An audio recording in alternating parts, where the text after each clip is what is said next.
What up, everybody, and welcome back to another special episode of the Nerd Gen Report.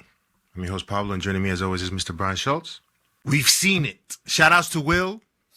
We have been planning this day for ever since the movie was announced, and we started talking about it. This was like on March, April, that I said, like, yo, I'm going to get tickets, and Amazon did a great thing. I think Amazon is going to make noise with some of what they did with this special screening, this special ticket sale. I think it was very well thought out. But we got to see it. Superman, Brian, the chatter amongst the people before seeing the movie was there was a lot of excited people at the theaters. That's an interesting question. What's the most excited? Yeah, I mean, I don't extend back to. I'm trying to think of my lifetime. I think the most excited. Now, granted, I was in college, but I think the most excited I can remember people being was before Phantom Menace. Wow. That's the one that I remember being on campus. On campus, right? Like Star Wars was such a big deal. You didn't have as much internet to kind of get all the scoops the same way. But just that it was coming back. That's probably for me the one that I remember. In the sort of adult lifetime. That's a good question. I mean, this is how excited people were, Brian. Yeah, you talk about it. They clapped when Nicole Kidman came on screen, yo. This is usually the time people be like, oh my God, but they were clapping. Everybody was just happy and waiting for this. I mean, I'm sure your theater was sold out. Mine was sold out. To your point on Amazon, they did a good job of getting this into, because they didn't, this was not in wide release, right? So they were picking individual screens at different theaters, but they did pick a number of IMAX screens. So I saw it at an IMAX screen. I think you saw it at an IMAX screen. So that's smart as well. But yeah, I expect this Prime Premiere early access thing to become a staple of certainly their movies, right? Think about their Bond movies and things like they're going to have a He-Man, Voltron, if it goes to theaters, things that are coming out. They're going to do this, and I think it'll be. I mean, they may not have the same hype that this thing had, but I think it'll be pretty successful. So, all right, spoiler free, right? We're going to do it. We're going to keep for the people because technically this movie is not out in wide release yet when we're taping this.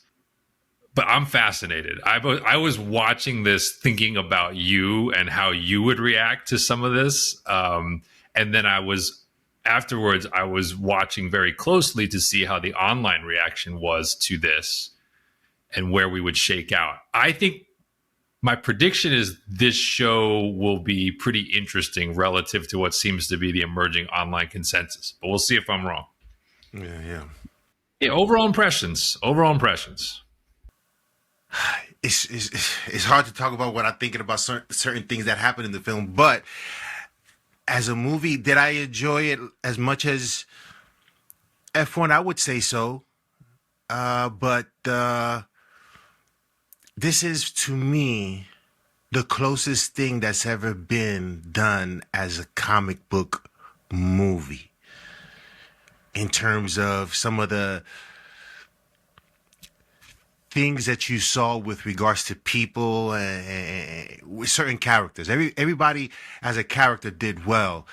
And it just reminded me of, like we spoke about, the Superman animated series. Like this was an animated movie or an animated show. It definitely brought that to life.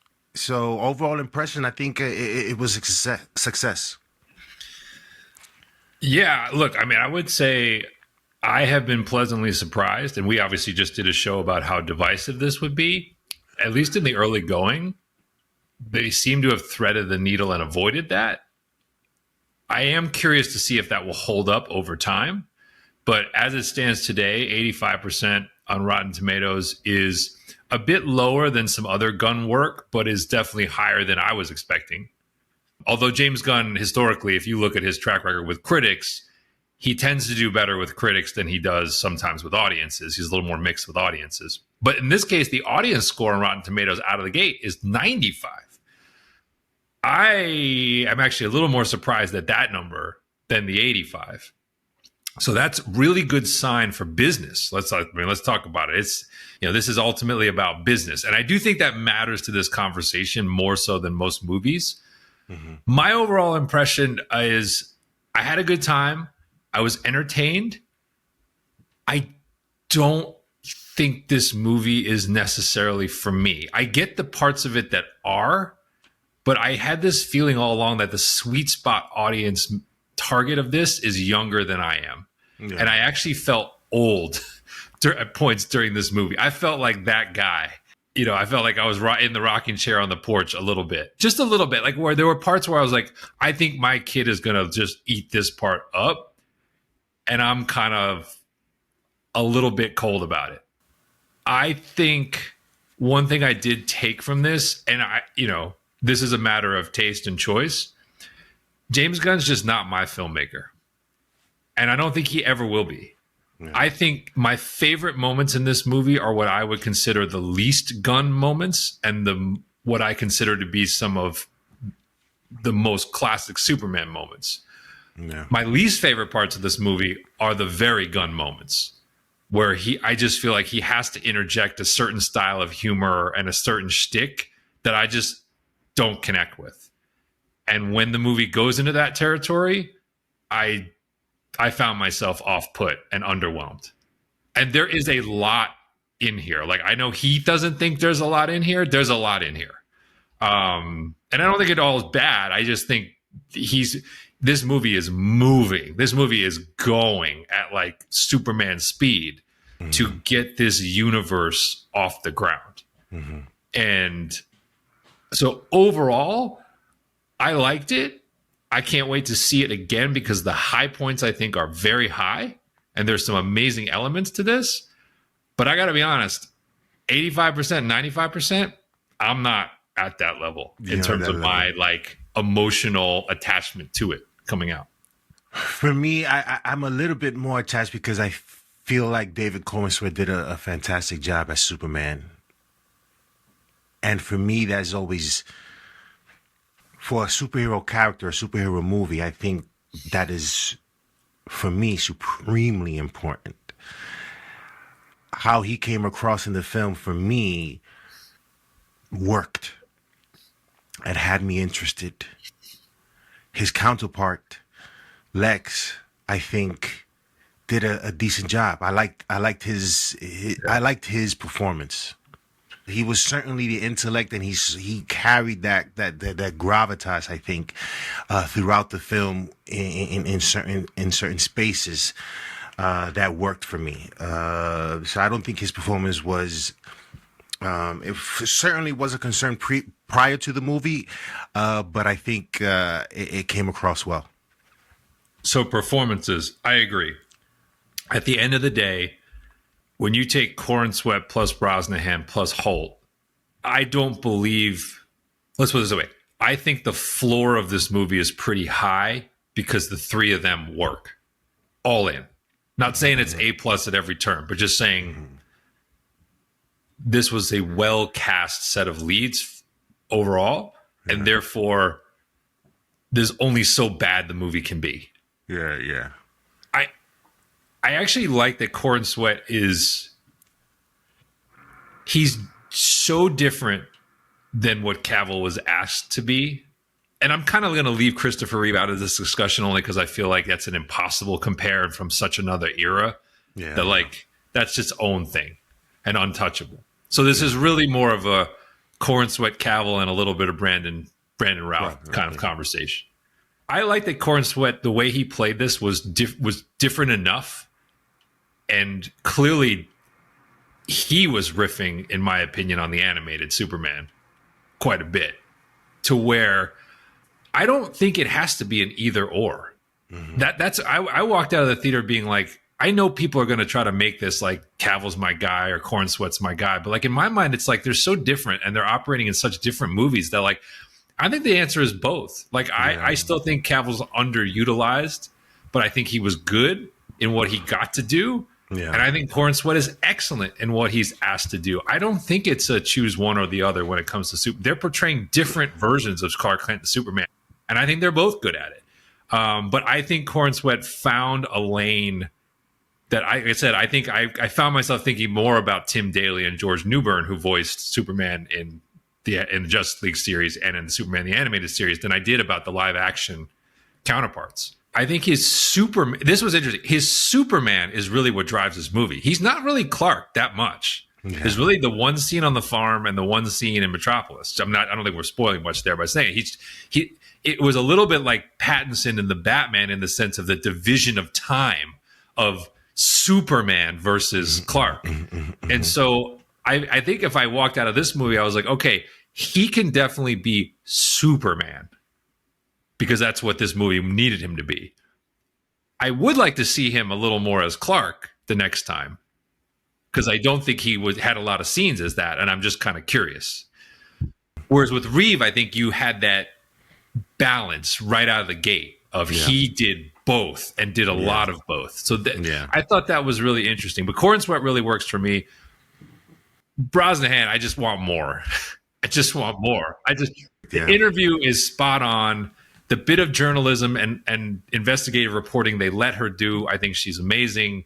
I just want more. Like, they need to get her more screen time. And I think the chemistry just is like, that's it. Like, if you want to see Superman and Lois have their squabbles and have their loving moments, like, this movie got that. And that's what I mean by the floor. It's like when they're in those scenes, when it's just the two of them, the movie is crackling, in my opinion.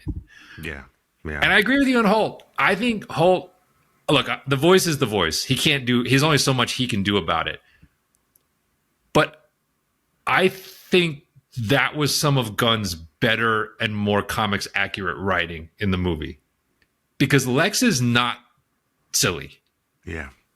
And I liked that Lex is very smart in this movie. I did like the fact that, we won't spoil it, there's a lot of designs and machinations where Lex is a couple of steps ahead. And I liked that. I was like, I'm feeling this idea of like Lex has an answer for everything Superman's going to try up to a point, because we know our hero's got to be our hero. But like, I really like that he had crazy mad science that other people didn't. And he had clearly spent money in areas that other people weren't thinking about. And he was playing the government and he's playing the hero. And I was like, that part, you got it. Like, you figured it out. To your point, is he a little, at times, one note in terms of his like hatred of Superman? Maybe. But I get why for this universe, you want to come out of the gate and clearly establish, well, people can watch the movie. I think Sean Gunn as Maxwell Lord has the line at the end that basically tells you what the point of this characterization was. Mm-hmm. But I did walk out of this movie feeling like Hoult accomplished the biggest thing he needed to do, which is, if he is going to be the linchpin of a number of projects, he's showing he's good enough to do it. I am excited to see what schemes they put him in or have him mastermind next. So those three, like, I think Gunn hit it. And I heard a lot of stuff from Gunn leading up to where he talked about he kind of had like three candidates for every part. And he talked about the mixing and matching of the on-screen, where he sort of was like, you know, this combination of Superman and Lois was really good, but then like this one was better. And then like Hoult, who auditioned for Superman, he's like, Hoult and Brosnahan had a good chemistry, but he's like, it wasn't the Superman and Lois chemistry that I wanted. And so that's why Hoult, he like asked him to do, he's like, I can make him Lex. He can't be Clark. Like, Gunn did a good job. He did a good job of casting his leads. And I think that's the biggest thing for carrying this movie forward. Supporting performances. Where did you come out on these? I was more mixed on these. So where did you come out on some of the choices for some of the notables that we got?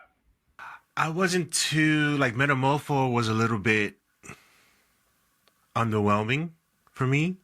Interesting. Okay. I liked his physical appearance. I liked the character design. That whole situation with him was a little bit, the reason for him working with Lex was understood, But after they got past that, it just got a little bit more, I don't know, not ridiculous, but just a little bit too long for me in terms of the sequence that occurred to help his situation. I agree. It's my least favorite set piece of the film. Yeah. That part to me was a little bit, and felt very Gunn to me. That felt like a very James Gunn doing James Gunn things versus building great Superman things. Yeah. I'm pro Metamorpho though. It's interesting you didn't resonate with. I thought the effects on Metamorpho are as good as any of the effects in the movie, contrary to, I think there's some others where there's some issues. I thought he was a character that if you know the comics, you will understand and immediately get what's going on. I'm curious if someone who has no familiarity connects with that scene in the same way. That felt like a giant Easter egg scene for comics lovers, because I think he did understand Rex Mason. Like, if you're familiar with Rex Mason in the animated or the comics, like, again, this is a complicated guy who struggles in a lot of ways, but is not all bad. And I think the movie kind of assumes that you get that, but I think the degree to which you connect with it probably depends on how familiar you are with the character. But I like that. So Anthony Carrigan as Metamorpho, I would have had pretty high on my list of supporting roles that succeeded. Mr. Terrific is good, man. I had a fun time with Eddie Gathegi. That was a win. Yeah. I want to see more of him. He was a little bit, he played it almost like Shaft, almost blaxploitation movies, and you know what I'm saying? So it was funny, and how he delivered his lines. I definitely would like to see more of him in other things, and I'm quite certain that we will. It's funny with him. There's a certain thing, and it wasn't with Marvel, because he wasn't with Marvel or MCU when they did Darwin in the X-Men. Did Darwin dirty in? Oh, hell's yeah! How do you kill an unkillable person? First class, right? It's in first class, right? Yeah. I'm tired of them taking our leaders. I know you are too. And yeah, he's unkillable, and yet they kill him, and that was just disrespectful. But in this, he really looked the part. Yeah. And so he was funny to me. Yes. So his humor works because it's effortless, it's subtle, he's got a ton of charisma, and he does it in a way that, again, it's like he's always good. That's like what a superhero would be like if they had sort of a sense of humor. And so so to me, like, his humor worked. He was a scene stealer. He's far and away, in my opinion, the best of the supporting metahumans that we get to see in this. I did not like Hawkgirl. I was Isabella Merced felt miscast to me. Yes. And I was like, for a founding member of the league, I was like, man, I don't know. This felt like a real letdown. Yeah. I agree, 100%. I didn't. She reminded me similar to that girl in Black Adam, the Wind girl. Cyclone. Yes, useless. But like, Cyclone as a profile character is one thing. Hawkgirl's a big deal, man. Like, I didn't like. I could have done without her. Well, I also just, I'm like, I get it. There's different iterations of this, but like, one of the things I always liked about the animated version was the whole Thanagarian background of her civilization, built on war, built on conflict, how she treated every situation. And like, Isabella Merced's a kid and acted like a teenager and didn't really bring any super duper cool powers to the table, to where I was just like, this felt like a waste. And I was like, when she was on screen, and it's not like she's on screen a ton, but like when she was doing things or like part of the action, I was like, I kind of would just have rather that had been given to more Mr. Terrific. I like Nathan Fillion generally, but I was kind of mixed on his version of Land. There's moments I really liked, but like there's a piece at the end where I was like, this is the gun of it all. And I was like, I didn't need this. And so I was kind of like, I'm hopeful that Lanterns will be more serious or more, I don't know, more engaging. He's okay. Don't get me wrong. Like I think it's an okay performance, but I think it's to my mind, an incredibly big gap. I think it's Mr. Terrific is like in a class by himself. Then Guy Gardner's kind of in the middle with some moments, and Hawkgirl kind of feels like a loss and a waste to me. Yeah. Who else? Well, then the flip side is, and let's not spoil it, but let's say Engineer and Ultraman on the other side.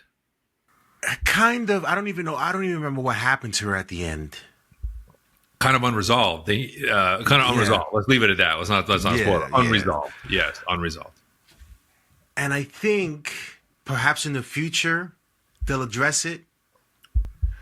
But Ultraman was what we thought it was, right? What most people thought it was.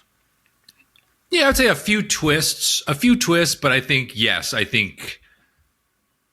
generally speaking, what you would be thinking that character would do in the movie, he generally does.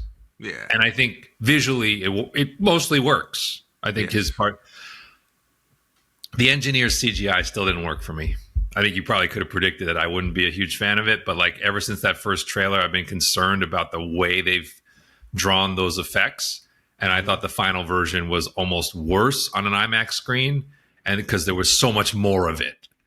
And I just, in a way that I was like, I thought Metamorpho looked great. I thought this was the most Marvel looking character to me. New Marvel look, and I mean new Marvel, the one that we've criticized for effects. This character looked like that to me. Like there's stuff where I was just like, I just don't buy the physics. I don't buy the visuals, and I'm kind of the performance, the intensity of the performance. I thought was fine. I just was like, when they had the Engineer doing the technological stuff, I kind of was not my fave. Mm-hmm. How about like Perry White and that group? Well, TBD. I mean, sadly, Perry had nothing to do. I mean, for a really, he had a few lines here and there that were okay, but a really good actor who really didn't have much to do. I felt kind of just disappointed. Jimmy was good. I mean, Jimmy is, has more to do in this movie and was good. I mean, Miss Tessmacher's whatever. The character matters to the plot. That's why she's there. But it's like I felt the same way about her that I felt about the original Miss Tessmacher alongside Gene Hackman, to be quite honest. Yeah. Similarly, like how do I unspoil this? The head of state who features prominently in this movie from overseas, that's very caricature. There's no, that's not a serious character at all. So I don't know. I kind of could take it or leave it on stuff like that. Ma and Pa Kent, what do you think? I think it was fine. It was certainly a departure from the sort of types of parents that we've seen in the past. They were a bit more, I would say, down jovial. home. Oh, they're down home, man. They're They were a bit different. They did an okay job. There wasn't anything other than it being different. I think they did a fine job. It's a sneaky thing that these roles have worked so differently, and I don't think I hate any version of it in the sense of the way that Donner had them as very elderly. Yes. That seemed appropriate. They were almost like grandparents more than parents. Mm-hmm. I really like Diane Lane and Kevin Costner. Now, granted, they're incredibly accomplished actors, but I really like their version of it in Man of Steel. Mm-hmm.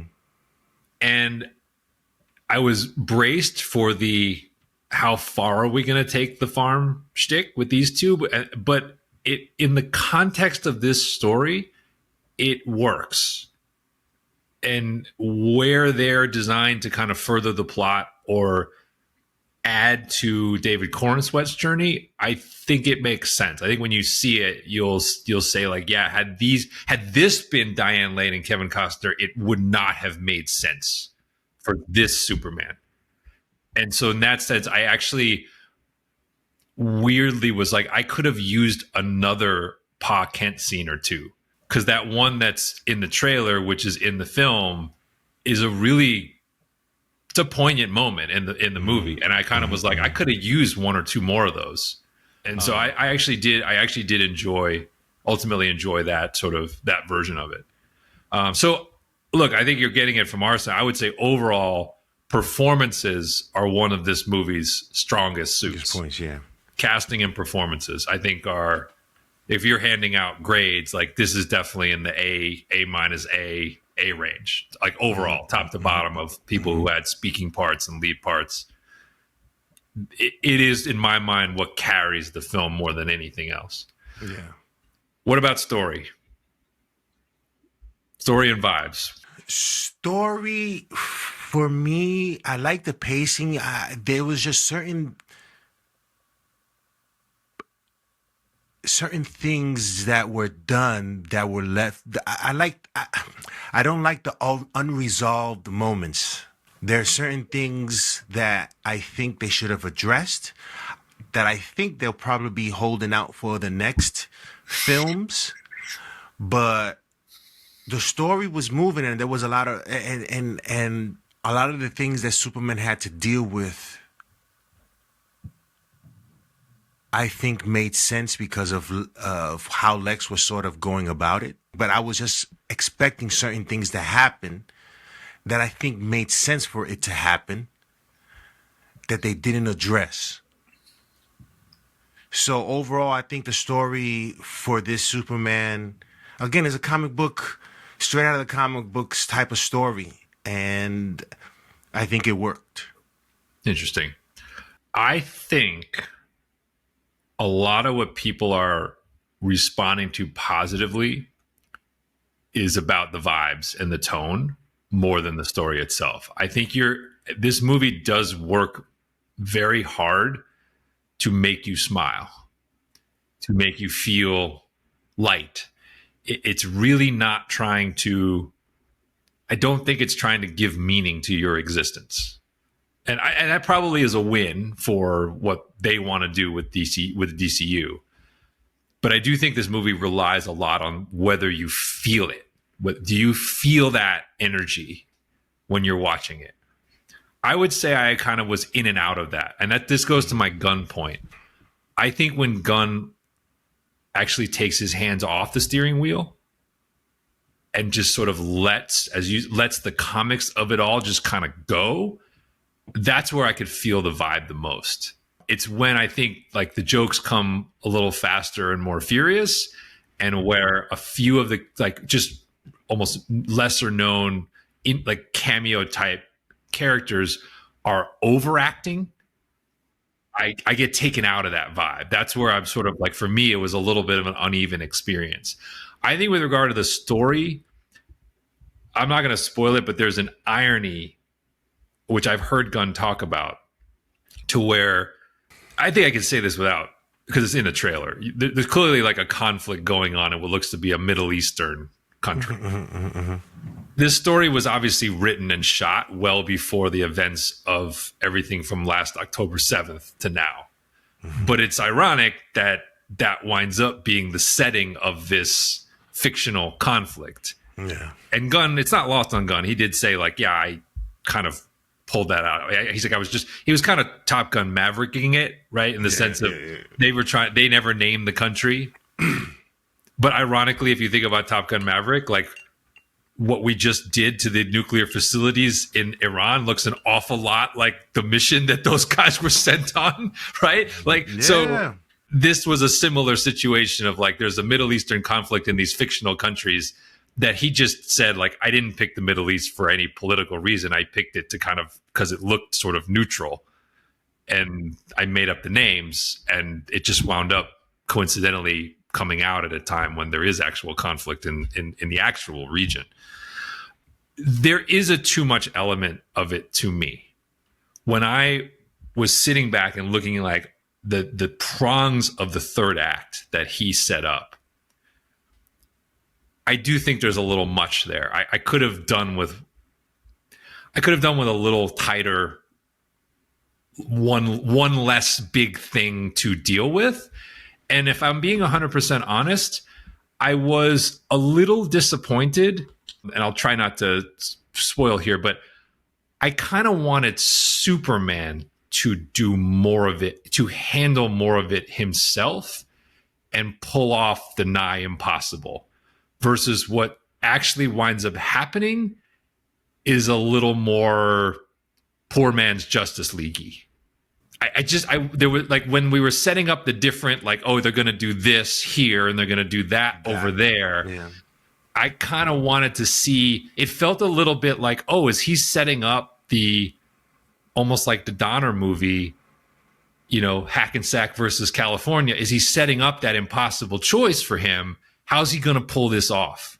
Mm-hmm. And he kind of sort of does, but doesn't. Mm-hmm. And I was like, I almost wish there had been some mechanics whereby Superman did a higher percentage of what was needed. That was maybe my biggest sort of disappointment with the way the story was resolved, if you will, in this one. Yeah. But that's where I think the needs of the DCU collided with the needs of Superman. I definitely was reminded of a lot of Donner movie situations. Oh, the saves and the attention to life is very... Now, but you could say Donner was also riffing on the comics, right? To me, that's also very Superman. Yeah. Like, I read online a little bit of some of the critiques of Superman in this movie, and like the word dumb or stupid came up a few times, and I was like, I don't think that's the right word. It's just he historically, the comics version is an idealist, and he makes mistakes in part because he just won't let go of the idea of good in all things and all people, and that everything matters. And like, yes, that technically makes him do things that are strategically less than ideal. But if he didn't do those things, would he really still be Superman?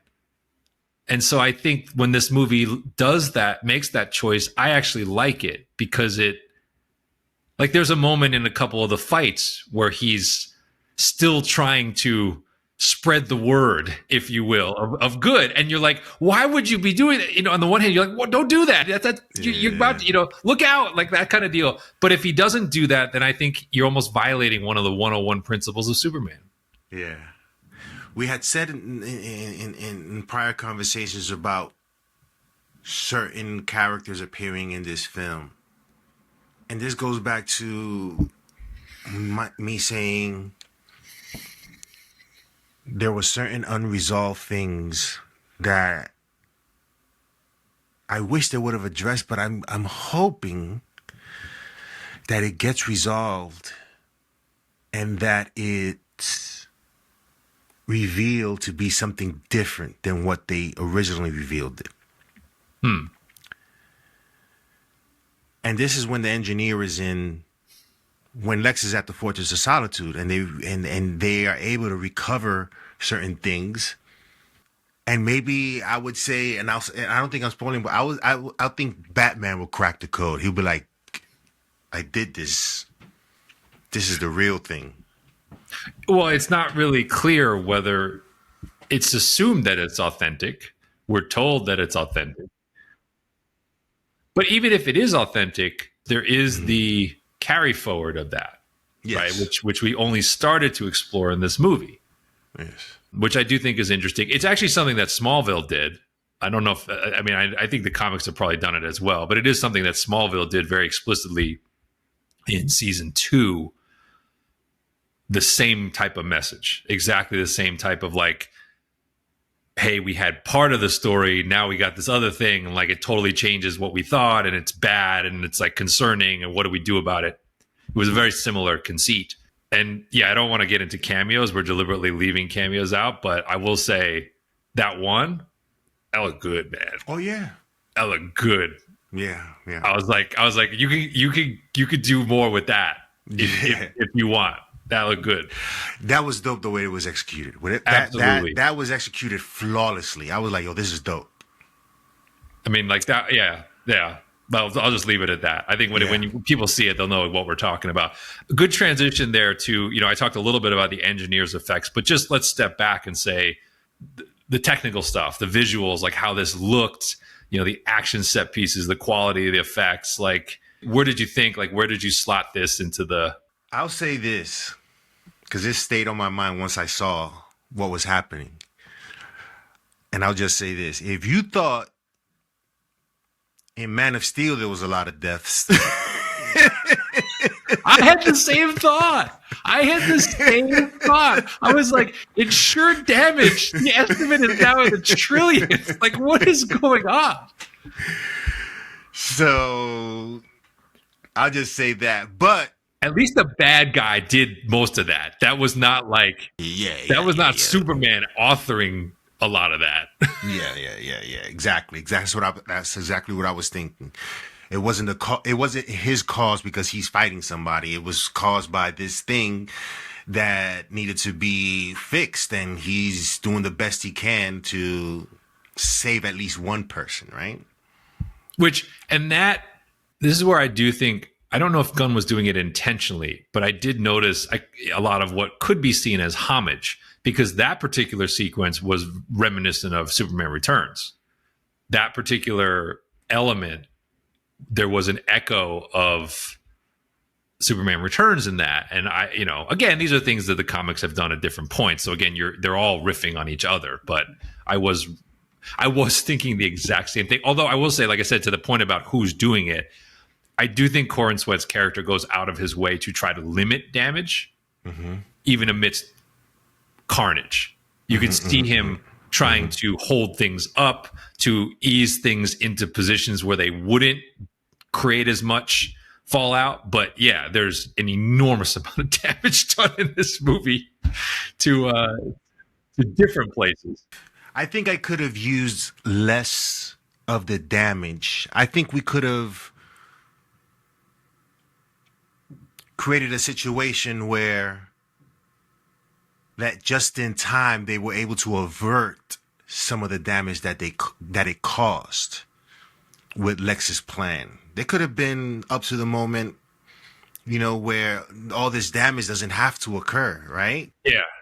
Well, that's the Donner example, right? When the Earth splits open, you see like the landfall, like all the landslide. You see damage, but he typically gets there and executes his powers just in time, right, to save the villages, to save the towns.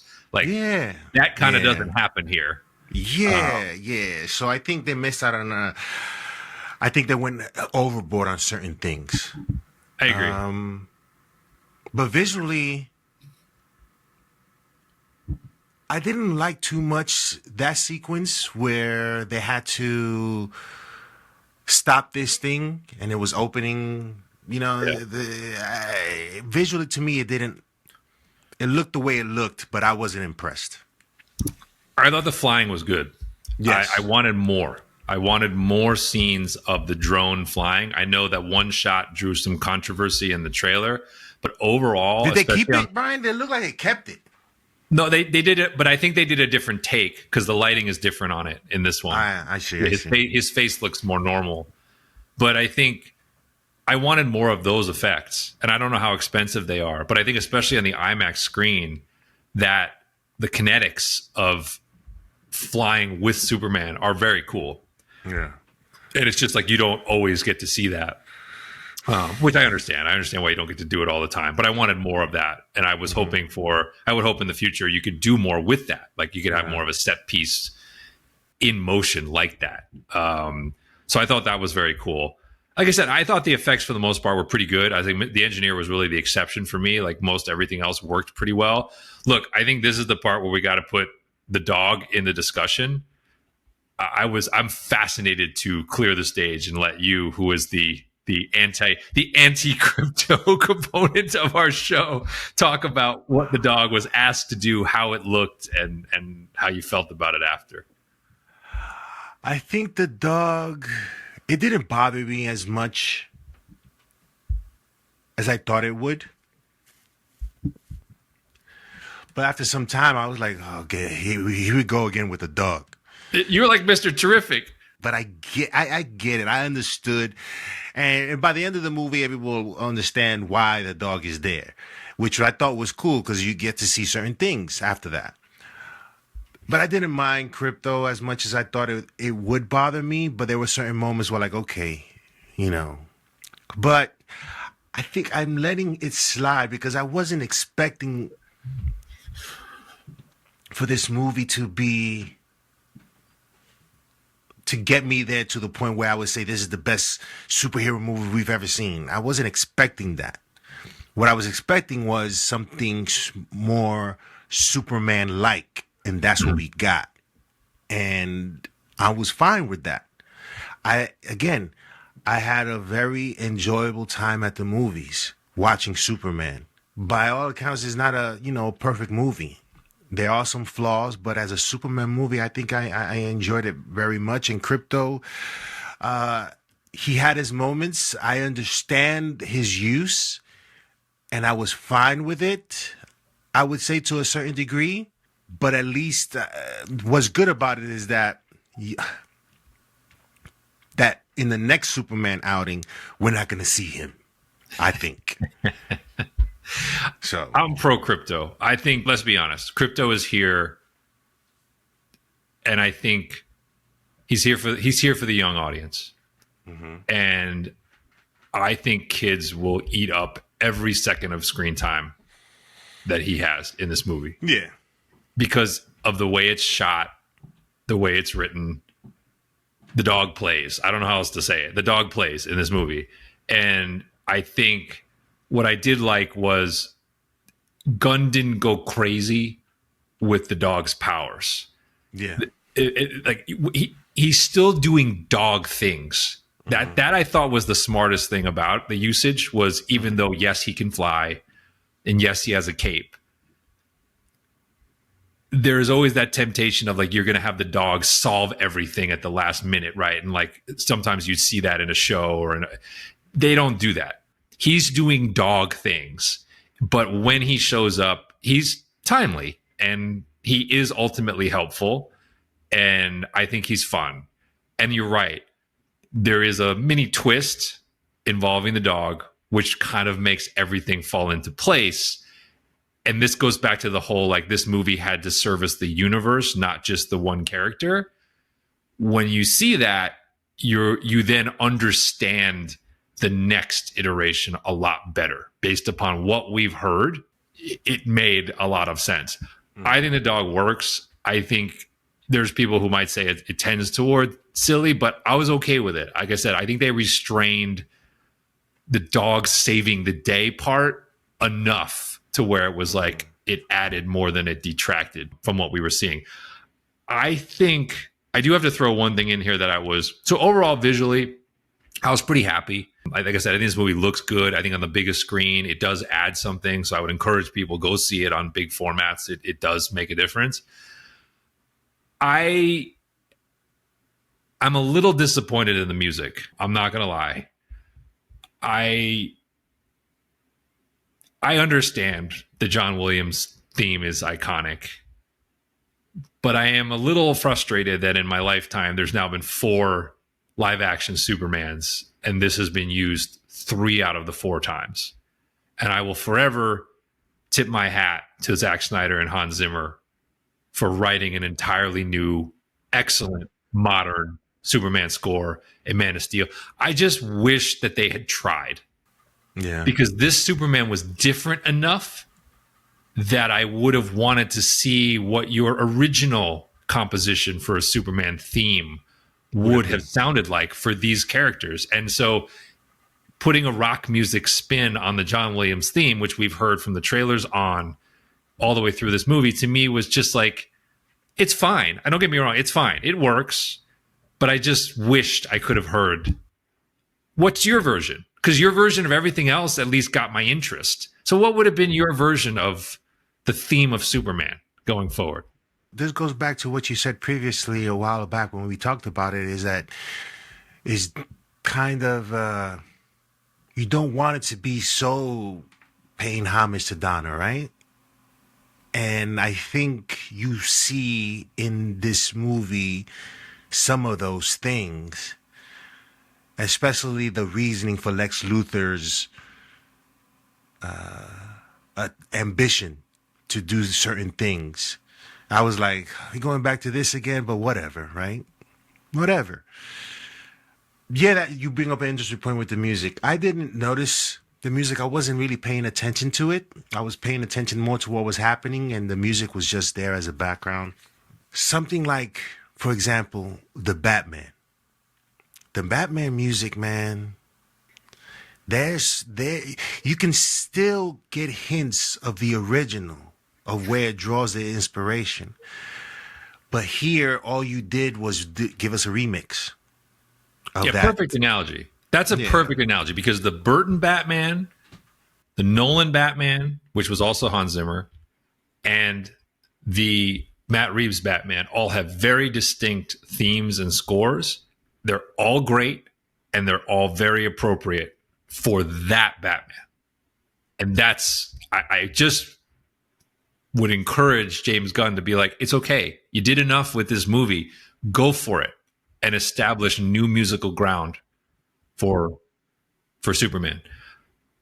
With that said, I don't know, did you have anything else on individual elements, or do you want to go with sort of, I kind of want to just sort of like encapsulate it and ask you how effective do you think this was as a portrayal of Superman and as a launch pad for the DCU? Because right from the very first shot of this movie, they make it very clear that there's a mission statement here, literally a mission statement here to get the universe off the ground. So how effective do you think they were at an individual level and a collective level?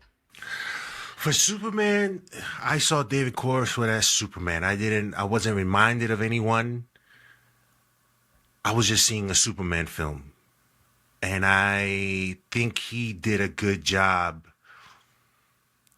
portraying Superman, and how well this launches DCU. I think that beginning part was very interesting. It just tells everybody, this is what it is.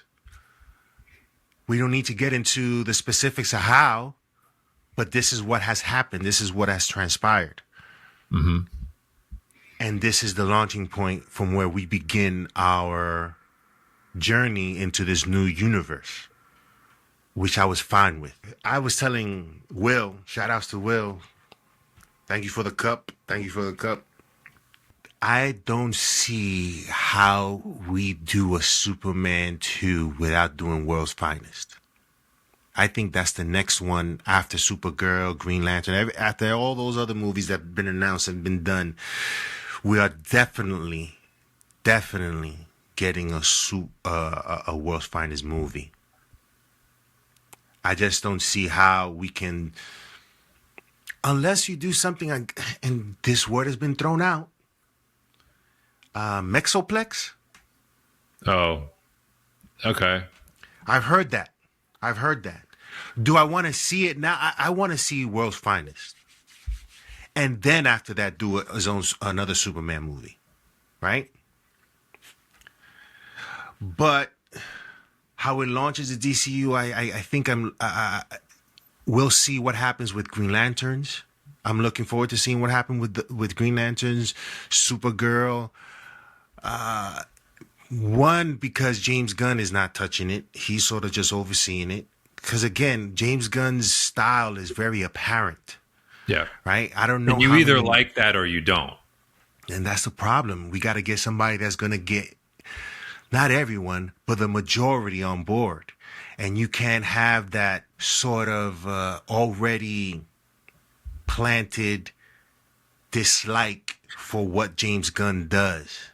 I think you have to get other people involved, other ideas that just don't seem similar to what you constantly do?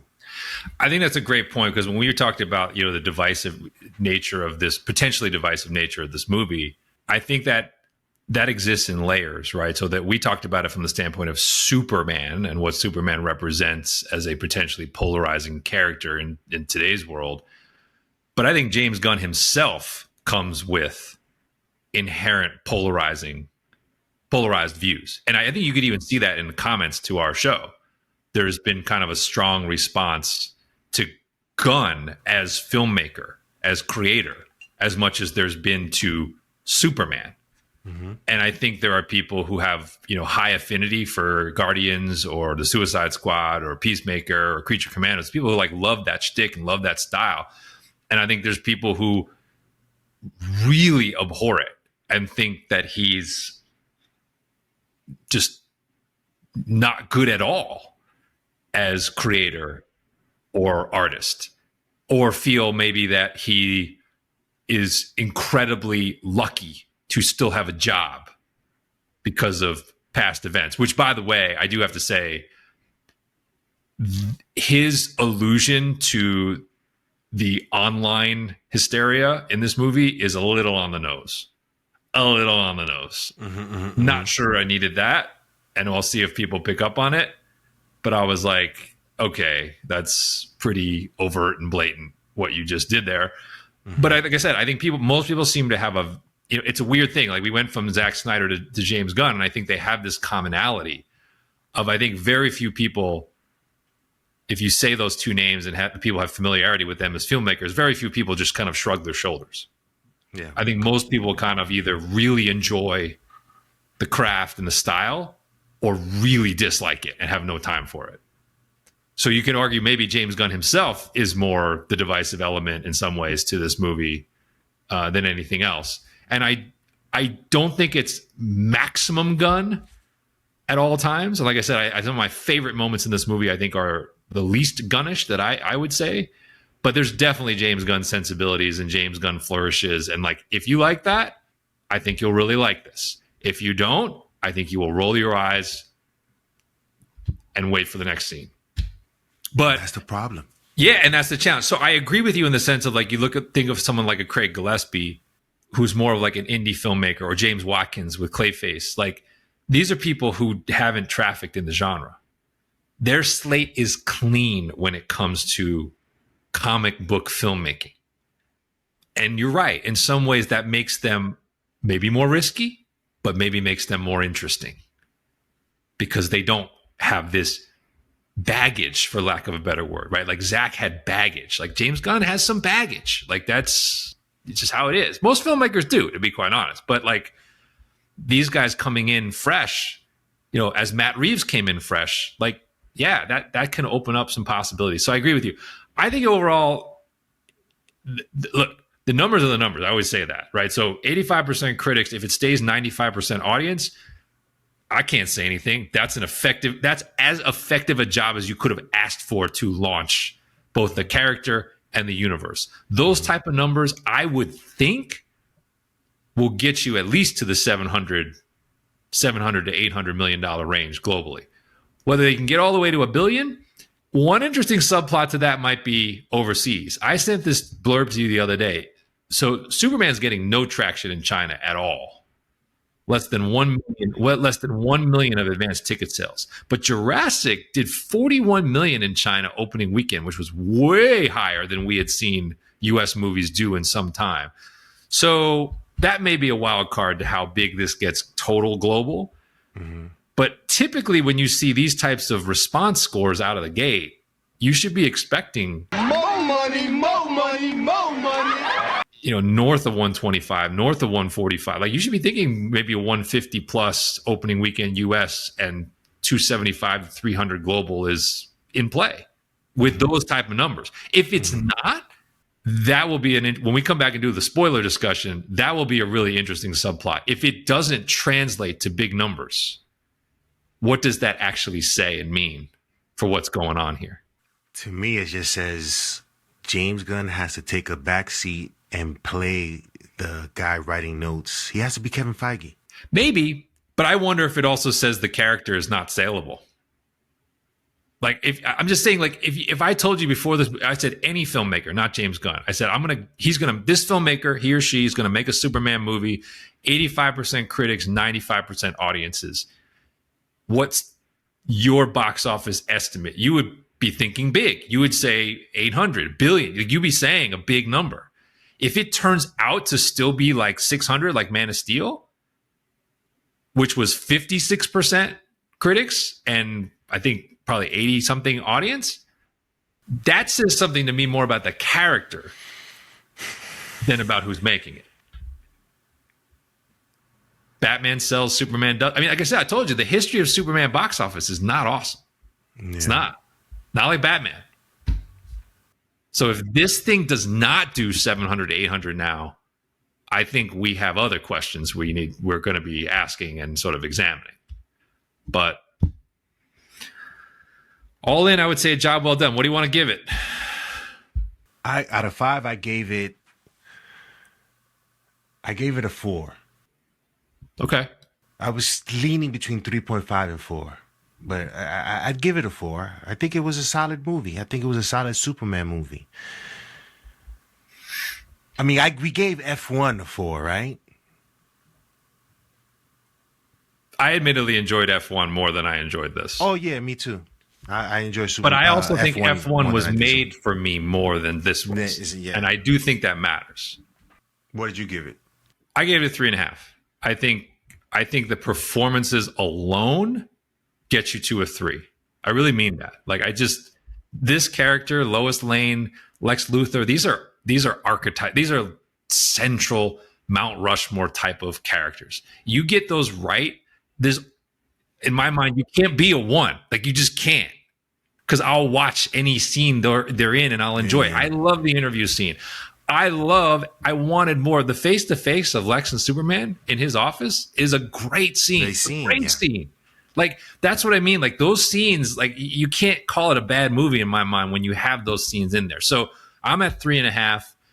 Like I said, I do think there's some too much ism in this, and I think there's some Gunnism that, to me, knocks it back a bit. But I think overall, it's a successful enough launch and should, I think, hopefully get people to the theater, because I do think the theatrical matters to this. I think you will enjoy it more if you see it on a big screen than if you watch it at home. I really do think that matters. Mm-hmm. And now we kind of wait and see. They got this weekend and really next weekend, right? They've kind of got 2 weeks here to prove this out, get the buzz and the hype going, and then Fantastic Four is coming. So you really got this 2-week window to really try to make big money. And we'll see if they can do it. Fantastic Four looks good, man. For the genre, we said for last year, these two movies hand in hand, and yes, they're competition, but hand in hand, we're really going to decide, I think, the next phase of the genre. And I think Superman has set a solid bar here. And I think if Fantastic Four meets or exceeds that bar, then you kind of say, like, that's about all we could have expected. If the audience is there for these, bodes very well for our future. If both of these kind of clunk it, and we're sitting here talking about 600 million a box for both of them, 500, 600 million a box for both of them, and then we're talking about, is the genre kind of done, and are we entering into a new lesser phase of it? You know, I think that's really the conversation. These two really are the fulcrums for Marvel and DC. But I think Superman set a solid bar. So yeah. What were your thoughts on the credit scenes? Fine, but they're not. But James Gunn had already told us these are not the same as like Thanos necessarily turning to the camera type of thing. And that's fine. It didn't need to be. But he warned people. Like, he was kind of like, "Hey, these are just there. They're fun," and I was fine with it. I was fine with it. I was not fine with it. Oh, you wanted more? No. Oh yeah, because that mid-credit scene, we've seen it already before. Yeah, pictures. I gotcha.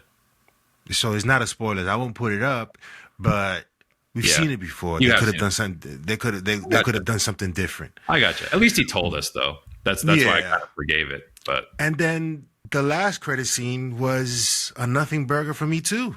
Yeah, I gotcha. I agree. For me, man, if you're gonna make us sit through the credits and all this other stuff, make it worth my while. Make it so that if you obviously are building this DC universe. Yeah. Build it. Build it. You know, don't make us sit there for nothing. Yeah. Because it wasn't exciting. Now, I'll give it to you because I'll say even in Iron Man 1, long before they knew what they were doing, they put Nick Fury in that credit scene. They took the swing. That is what made us wanting to sit to see what happens next. That was the reason for it. What they have been doing lately, and I'm talking about the MCU, is giving us stuff that is not worth sitting around for. It doesn't give us any excitement for the next thing. But I would say Thunderbolts was an exception to that. Yes. That was old school MCU. Yes. Cuts. But with DCU, you're building a universe. Yo, the comics do it here too, man. Don't give us nothing. Don't give us, because what you gave us was really nothing, man. You gave us a couple. I get it. I think and I got to go in a minute here. I think it was a hedge bet. I think it was a hedge bet. That's what I say. If you're going to give Marvel credit, Marvel was all in on Iron Man 1. Or I shouldn't say that. They had 4 movies. I think the story is right. They had 4 movies to prove out that they could do this. And they swung for the fences by dropping the Avengers name in the very first credit scene. Yeah. I think DC, the credit scenes kind of tell you they are not willing to take that swing yet. That's what it says to me. They don't want it to seem as interconnected, and they're not willing to bet on themselves to put something so intergalactic or so expansive in one of those scenes yet. They want this movie to be like, if it's the only movie we ever made, you can still watch it and enjoy it. Yeah. That's kind of what I would read from it. Yeah. But I would have gone for it. I'm with you. At least with Ultraman, I would have gone for it. You know what I'm saying? I gotcha.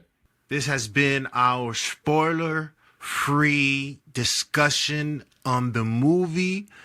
The hope is that you guys go out and check this out. We recommend that if you're a Superman fan and you're a DC fan and you're a superhero genre fan, definitely go check this out. We'd like to hear your thoughts.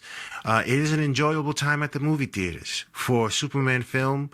I enjoyed it, and I think you guys will as well. Will there be moments where you're like, whatever? Yeah, but outside of that, I think this movie worked. So, yeah, let us know in the comment section below, I guess, after you've seen the movie, what you guys thought. Remember to hit that like and subscribe, and we'll see you next time on the Nerd Gen Report.